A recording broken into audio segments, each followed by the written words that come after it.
morning, everyone. I'm really excited to be invited here, and sorry for that. I'm sitting in the car right now.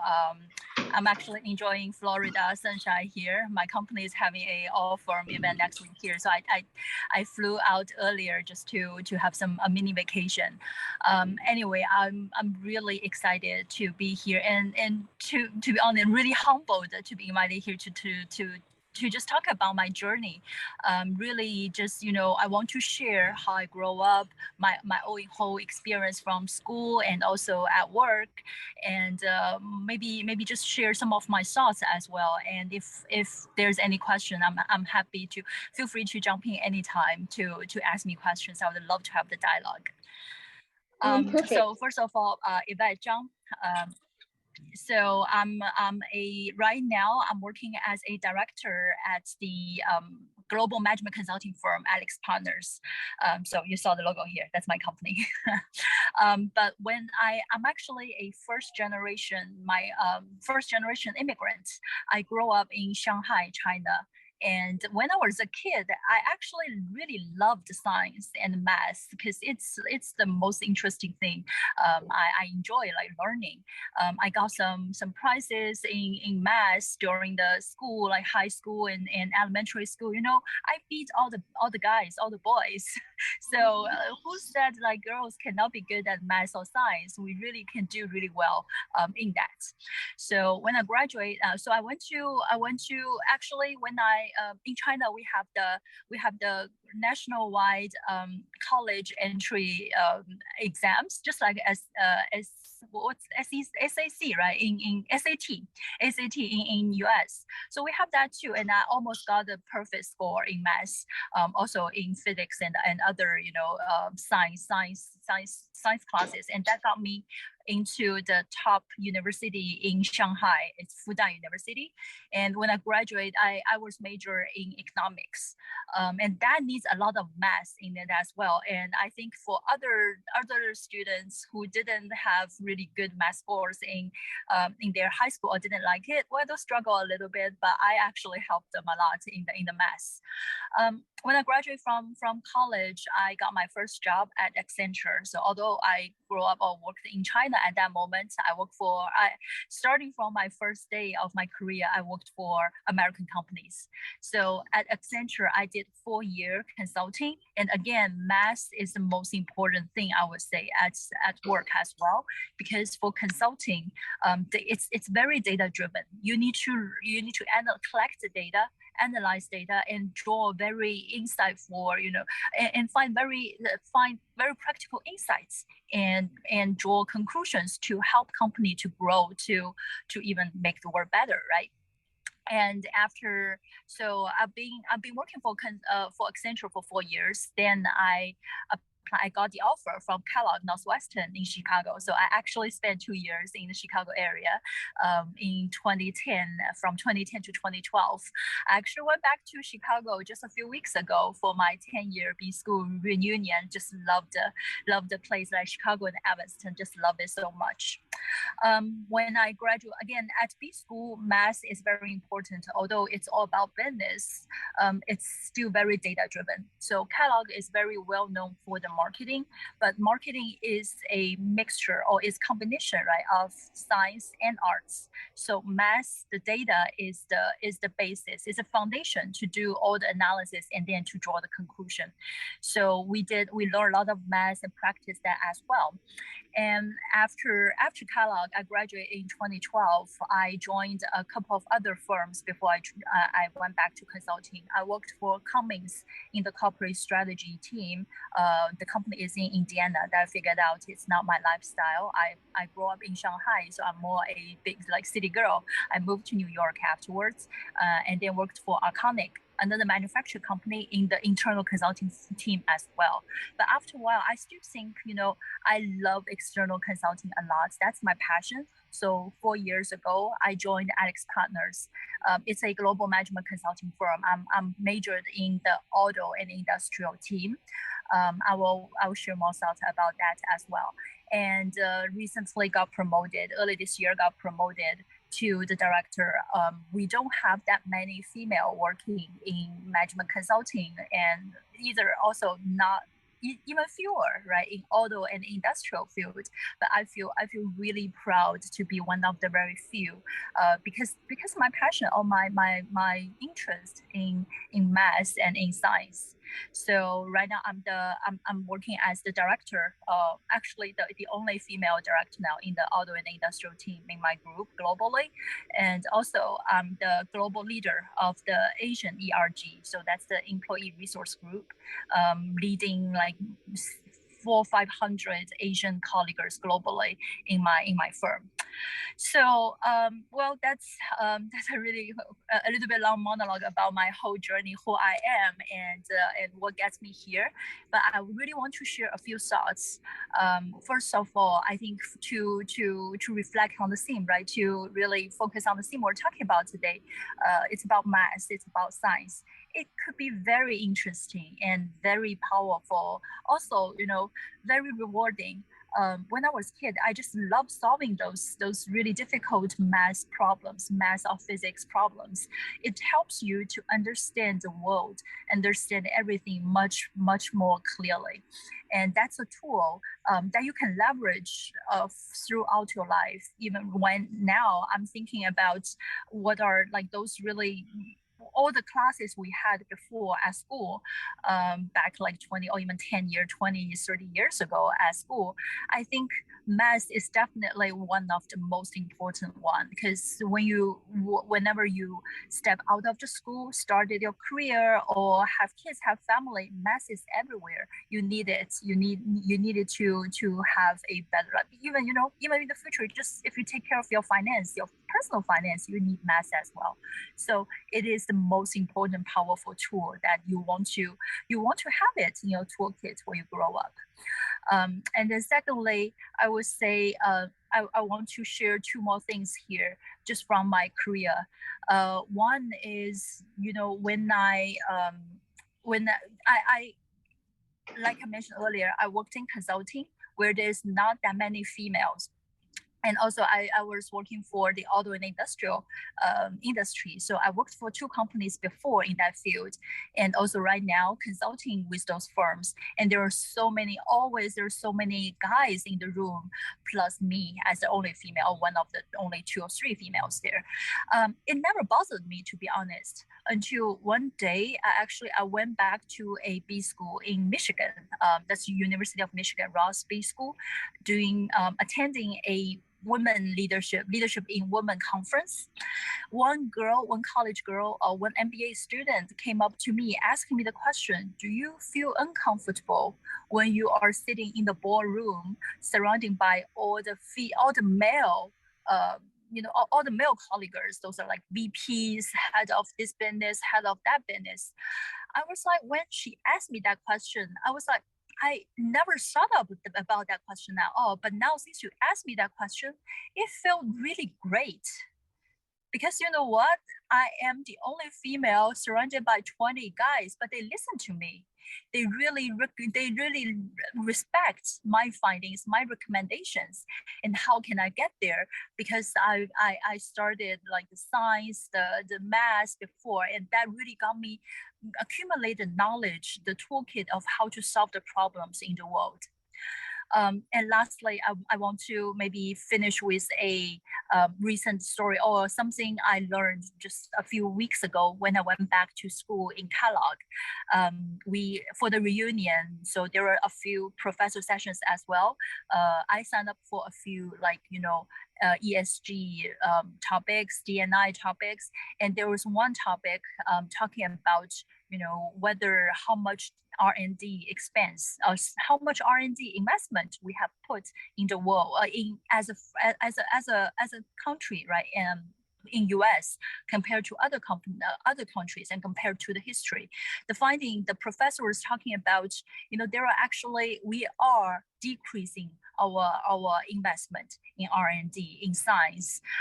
Even some of the very basic or very complicated like science or math problems, very basic foundational ones that's doing in the schools, that could benefit a lot. For example, our Wi-Fi technology, our satellite technology, GPS, those are from the basic math and physics problems. So we need, but right now the investment is shrinking, but we need more scientists. We need more scientists. We need more people who are good in math and science to improve the society, to grow. It's the society will not, we will not making progress in the humanity by those like TikToks, social medias. I enjoy social media too, but it's really more for entertainment. But if we really want to make the world a better place, focus and invest and really make more people love math and love science. So that's why I was when Ruby called me about this conference, and I feel really honored. Thank you so much for giving me this opportunity to speak on this conference, to really get my thoughts and also share my experience with everyone, to encourage everyone to love math, and it's really rewarding. You would love it back too. Thank you for that, Yvette. I just want to end off with a couple last questions. Yes, please. What advice would you give to young girls who don't feel confident in committing to their passion? That's a really good question. So I want to, if I could, I can give an analogy for even not only just the young girls, even adults. Women are not, like women at business are not as confident compared to their male peers as well. So usually when junior members coming to me with those hesitation, I always ask them one thing, like, what would your male peers do?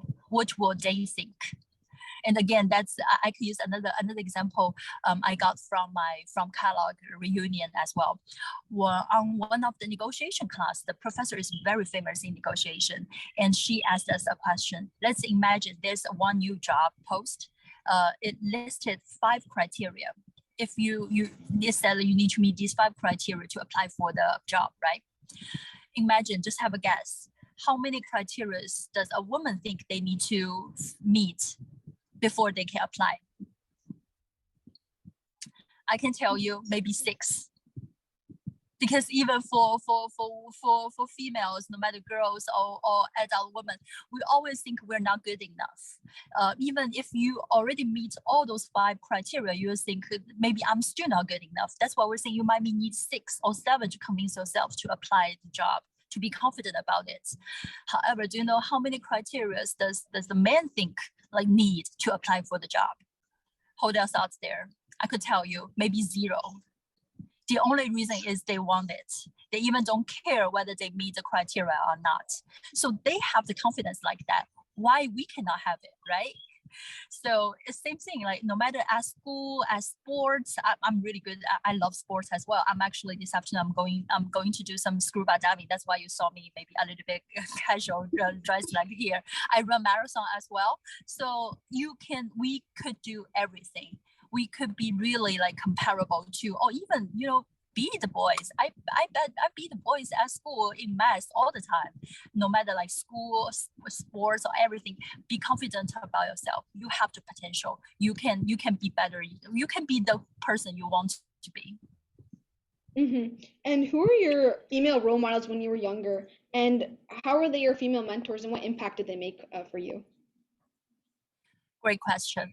When I was younger, there was a scientist, Chinese scientist. She actually moved to US in the end. Her name is Fan Jianxiong. So her last name is Fan, F-A-N. Maybe you guys could search her. Her English name in US maybe different spelling here, but I read her some stories about her life in US as well. She might be one of the only females in the Manhattan Project. If you guys are not sure how many of you guys are familiar with the Manhattan Project, that's a nuclear project, right? Which ended the World War II. Well, some scientists will be, well, it's whether the nuclear weapon is good or not, that's another debate. But she really excelled in front of all the male peers. When the program started, she just moved to US not too long ago, I think. And then her male colleagues, even non-Chinese colleagues, recommend her because she is the best in her field, doing those lab work, those experiments.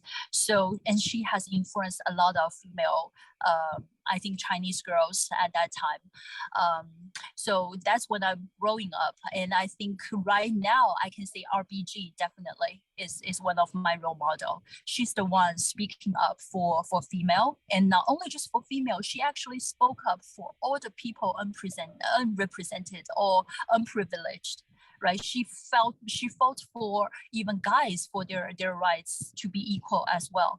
So right now I'm doing the same thing at my company to get our voice out from as minority, as Asians in the company too. So is there role models, also female mentors, right?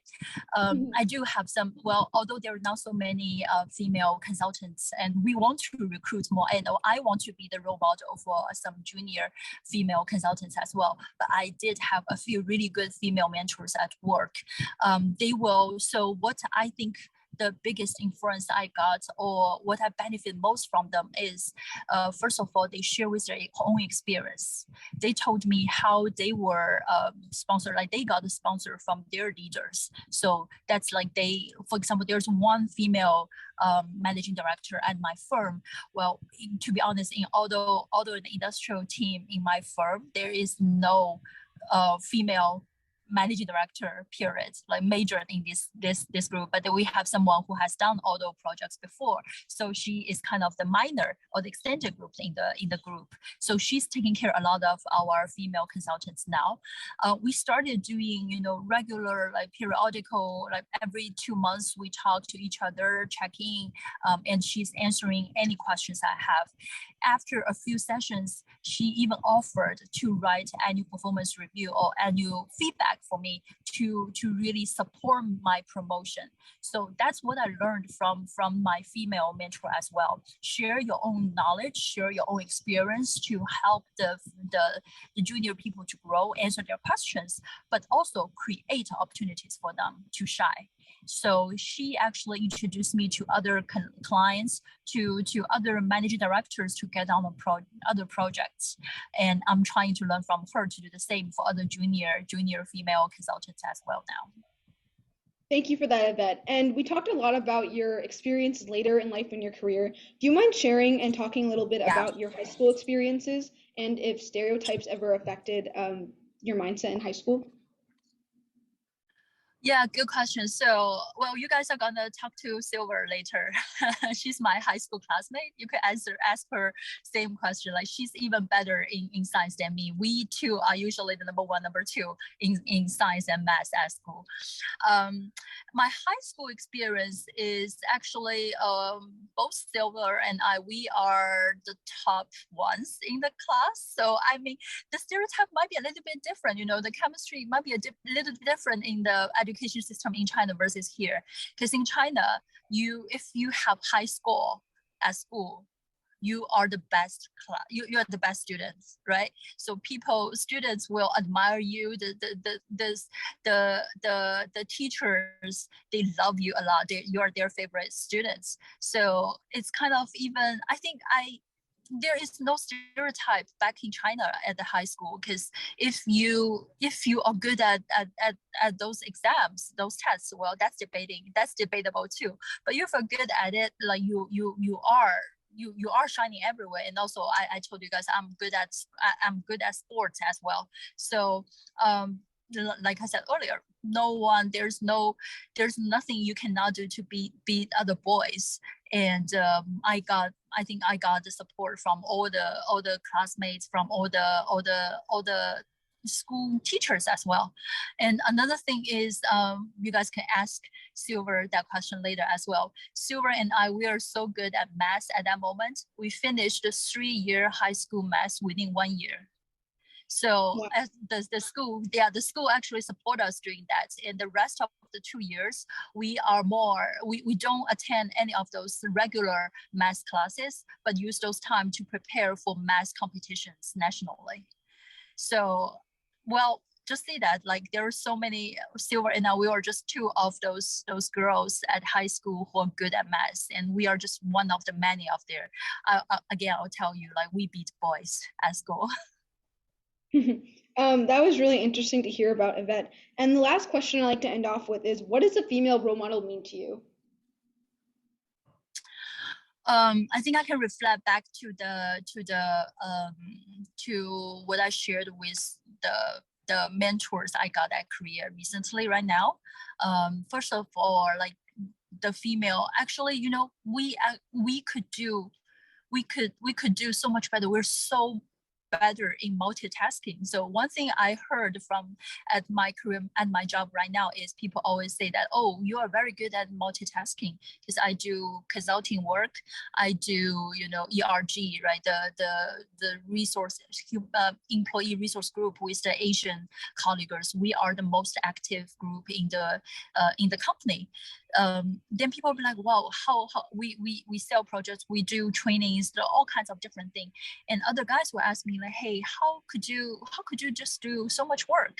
But the science that there's research telling us, really data based, saying females are just much better or good at multitasking, period. Because when when you're a kid, it might not be as obvious as that, but when you grow up, you might have kids, you might have family, you need to take care of this and that, you still have career, right? So those I have so many role model at career that they are really good at job. They're good, they're outstanding in the field as the expert in the industry, but also they take care of people. So that's where females are the another advantage we have, are we are more sensitive, or we have more empathy, right? That could really bind the people together in the group, in the team, to make everyone work on their potential, to really get their potential out. And then lastly, we take care of our family as well. So another really stereotype question we always got is, at work, people will ask female, how do you balance work and life? And one of my favorite answer I got from one of the female leader in the firm is, why you never ask that question to males, right? To men. But there's one thing, there's stereotype in the world, of course, but we need to celebrate. We need to be proud of what we have achieved, because we can be good at everything. I know I said that was the last question, but I just want to ask one more thing about your involvement Yes. in Align at AlixPartners. I know you're part of the leadership team on Align. Can you talk about that a little bit? Yeah, sure. So Align is called Asia Leadership Network, and Align is Align Lead. Sorry, ALING. It's too early in the morning. I need my coffee. It's Asia Leadership Insights and Growth Network. So it represents, it's a global Asia employee resource group. We have more than 400 people out of our 2,000 colleagues globally. When I've been taking the global ERG leader role since last year, and have done more than within the more than 1 year. Actually, before that, I was leading the North America practice, the group here as well. It was just super rewarding here. Like I said, not only our life is multi-layers. It's not only just the work you're doing. We need to take care of the people. We need to make people feel belonging. We need to get voice out. We need to represent the minority groups as well. So at AlixPartners, we have 8 ERG groups. So Align is one of that, representing Asians. We have group representing Black professionals, Hispanic ones, and also women, the women as minority at work as well. We do events to talk about those really, social justice topics, such as, the Stop Asian Hate movement last year. And also we support the BPN, our Black community, when George Floyd happened last year as well, the year before in 2020. Now we are also, we touch on all those questions to make sure people feel belonged to the workplace, right? To get the voice out. Otherwise, we cannot at work, it really cannot be just focused on work. We are still humans. We need to make sure people are taken good care of. And that's what we are doing at Align. We also, we talk about the modern minority, those myths about Asians, about quiet female figures or culture or the stereotype at work, how we could help other allies, right, such as like non-Asians or non-females to understand us. For example, females are quiet not because we don't know about things, it's because we are educated to be humble, right? And Asians don't speak that much because we don't. It's more. And again, when I first came to US, my American colleagues asked me, "Oh, Yvette, you're very introvert." I was like, "Yeah, to your US standard, I'm extrovert in the Chinese standard." So there's definitely those culture difference. We need to educate others to understand us, to make the world, the workplace, and the world more diverse and inclusive place. So it is fun. If everyone looks the same, everyone does the same thing, there will not be that much progress. It is definitely fun to have a diverse place in the world, but we also need to make sure everyone feel inclusive, right? There's a place for everyone to be themselves at work, at home, and in this world. So that's what I'm doing with Align in AlixPartners here. And thanks for asking this question. I can talk like nonstop passionately for hours about my work there. Yeah, that was very interesting to hear about your involvement in Align. So thank you so much for speaking with us about. It's really been a joy hearing about your journey thus far. Thank you so much. Yeah. Again, thanks again, and thank you so much for this opportunity. And if anyone has any questions or want to keep in touch, just feel free. I'm really excited. I'm so glad there's a conference like this to encourage, to motivate girls to excel at school, especially in math and science. So everyone is amazing here. Keep doing your great job, and you'll really strive in your life and achieve all your goals and dreams in your life. Thank you so much, Yvette. It was great having you. Thank you.